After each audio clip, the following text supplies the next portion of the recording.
Hello viewer देखु आसंता नुआ वर्ष ठार बहुत गुड़े नुआ योजना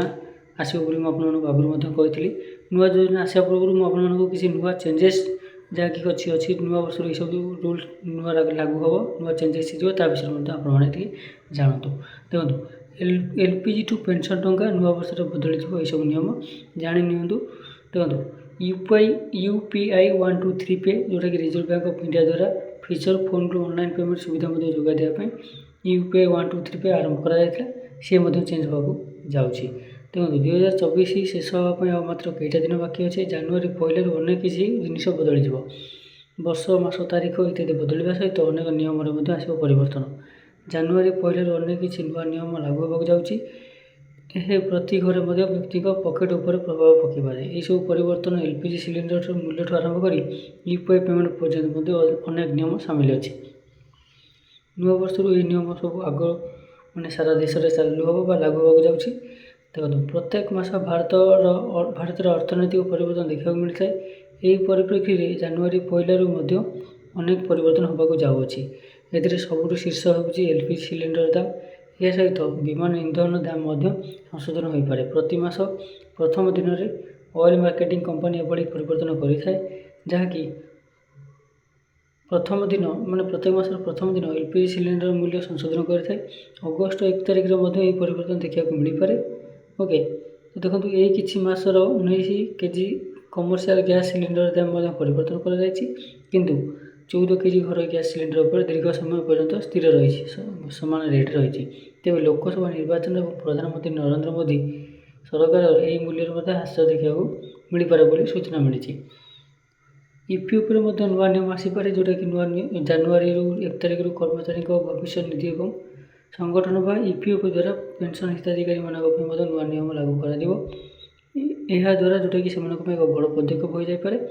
यही परिवर्तन में पेंशनकारी मैंने पेंशनधारी मैंने निज पेंशन टंका देशर जेकोसी बैंक उठे पारे एपाई से कौन अतिरिक्त वेरिफिकेशन आवश्यकता करा पड़ना तमें जो मैंने ईपीएफ टंका थी आपण मैंने जेकोसी बैंक भारत जेकोसी बैंक आपने चाहिए यहाँ उठे पारे ये नुआ नियमटी आगू लागू जाऊँगी देखो यूपीआई 1 2 3 पे कौन रिजर्व बैंक ऑफ इंडिया द्वारा फीचर फोन जोटा कि ऑनलाइन पेमेंट सुविधा जोगाई देवाई यूपीआई 1 2 3 पे आरंभ कराइला द्वारा जोटा कि ट्रांजैक्शन लिमिट को वृद्धि करने सरकार निष्पत्ति नहीं जानुरी 1 रु नियम लागू होगा बेले ये नियम यूजर्स जोटा कि आप आगुरी कौन होता 1 तारिख रु यहाँ 10,000 को आगु से 1,000 टका पर्यटन थी ओके तो या 10,000 टका पर्यटन ऑनलाइन पेमेंट कर आगुरी ये अमाउंट 5,000 टका थी यहाँ से 10,000 टका करने निष्पत्ति नहीं जोटा कि आपने यूपीआई पेमेंट रे 5,000 टका थी आप 10,000 टका करेंगे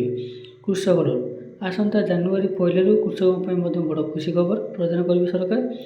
प्रथम वर्ष प्रथम दिन रिजर्व बैंक द्वारा कृषक बिना कौन बंधक 2 लाख टका पर्यटन ऋण पाइपर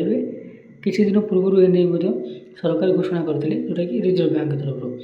शेयर मार्केट सेंसेक्स जोटा कि आप 50 और बैंकेक्स मासक एक्सपायरिटी जोटा कि परिवर्तन करिकी यही प्रति मंगलवार है बर्तमान यह प्रति सप्ताह शुक्रवार नुहे मंगलवार दिन यह अनुष्ठित हो जिते बड़े त्रैमासिक और अर्धवार्षिक चुक्तिनामा शेष मंगलवार समाप्त हो अन्य पक्ष एनएसी 50 जोटा कि मासिक चुक्ति एनएसी इंडेक्स गुरुवार स्थिर कराई यहाँ आपंकर जोटा कि आप शेयर मार्केटर न्यूज आप जो मैंने शेयर मार्केट शेयर करेंगे पैसा विनियोग करेंगे से कथा भल भाव बुझीपे ओके एवं देखो ये पुणी हम वर्षा जोटा कि पूर्वानुमान कर आंचलिक पाणीपाग आपण जानते किसी दिन हम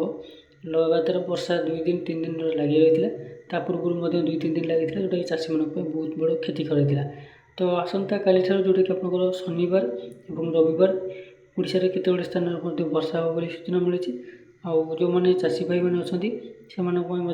से वर्षा बहुत बड़ क्षति आने पुणी जाऊँगी आपटे सजग रुहतु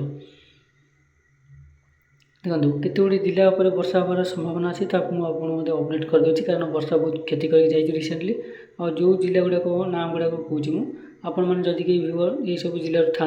आपण सजग हो पारे देखो सुंदरगढ़ झारसुगुड़ा संबलपुर बरगढ़ सोनपुर बलांगीर नुआपड़ा ଏହି ଯେଉଁ 7ଟା ଜିଲ୍ଲାର ନାଁ କହିଲି ଏହି 7ଟା ଜିଲ୍ଲାରେ ବର୍ଷା ହେବାର ସମ୍ଭାବନା ଅଛି। ଆପଣମାନଙ୍କୁ ଚାଷୀଙ୍କୁ ଟିକେ ସତର୍କ ରହିବା ପାଇଁ ପରାମର୍ଶ ଦିଆଯାଉଛି। ଦେଖନ୍ତୁ ଇଏ ଥିଲା ବହୁତ ବଡ଼ ଅପଡ଼େଟ୍ ଆଗକୁ, ଯେଉଁଟାକି ନୂଆ ବର୍ଷରେ ବହୁତ ଗୁଡ଼ିଏ ଚେଞ୍ଜେସ୍ ହେବାକୁ ଯାଉଛି। ଯାହା ଥିଲା ଚେଞ୍ଜେସ୍ ହେବାକୁ ଯାଉଛି ତା ବିଷୟରେ ମୁଁ ଅପଡ଼େଟ୍ ଦେଲି। ଆଉ ଆପଣମାନଙ୍କୁ ମଧ୍ୟ ପାଣିପାଗ ବିଷୟରେ ମଧ୍ୟ କିଛି ଅପଡ଼େଟ୍ ଥିଲା, ମୁଁ ଆପଣମାନଙ୍କୁ ଦେଲି। ସବୁବେଳେ ସରକାର ଯୋଜନା ଉପରେ ଯାହା ବି ଅପଡ଼େଟ୍ ପାଇବା ପାଇଁ ଚାହୁଁଛନ୍ତି ଆମର ଏହି ଚ୍ୟାନେଲକୁ ନିଶ୍ଚିତ ଭାବରେ ସବସ୍କ୍ରାଇବ୍ କରନ୍ତୁ।